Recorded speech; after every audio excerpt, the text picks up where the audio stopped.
खिसियाए के बाबा भोलेनाथ के समझाए रहल कथई हे त्रिलोकीनाथ हमरो बात मानी। अरे दुनिया आधुनिक युग में हो गई, आई भांग बूटी गांजा के चक्कर में पड़ल बड़ा हेकर तनी स्वाद ला। भगवान का मंद मंद आँख खुलत है, का कहत है छोड़ी भांग धतूर का गोला कोका कोला के मजली, कोका कोला के मजली।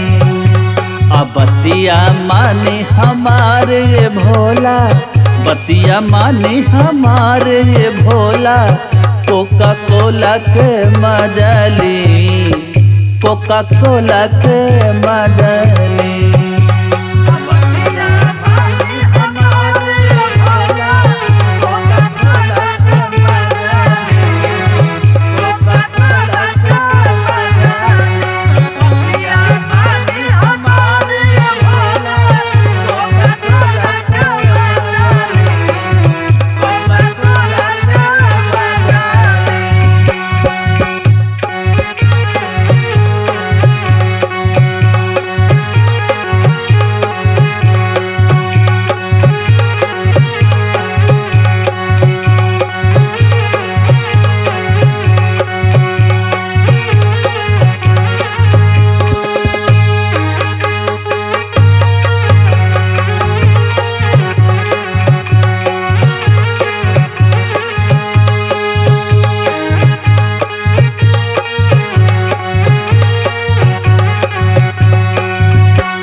हम रउआ के सेवा में दिन रात लगल रहिले, लेकिन हम आज बेदशा हो गइल बानी। बस खाली आपके सेवा में थोड़ा हमारा ऊपर रहम करी ना।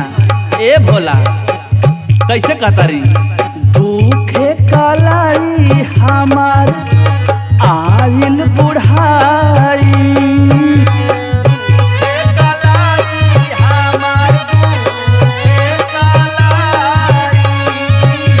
हमारा से नाथ नहीं भंगिया पिसाई, भंगिया पिसाई हमसे भांगना पिसाई। यह बात कहतारी दुखे कलाई हमार आइल बुढ़ाई, हमारा से नाथ नहीं भंगिया पिसाई हो भांगना पिसाई।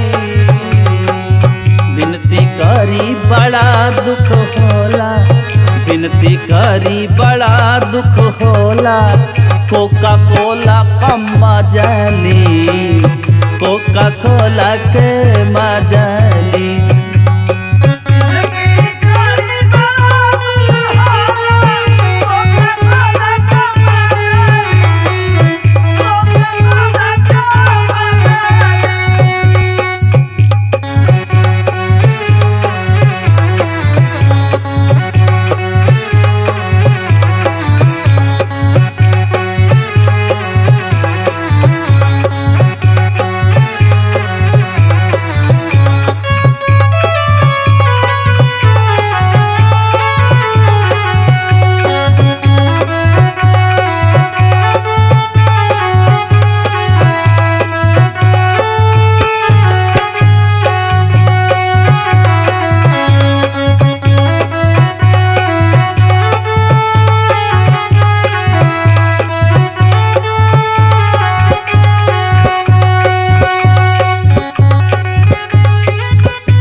परेशानी के थोड़ा सा निवारण करी आप।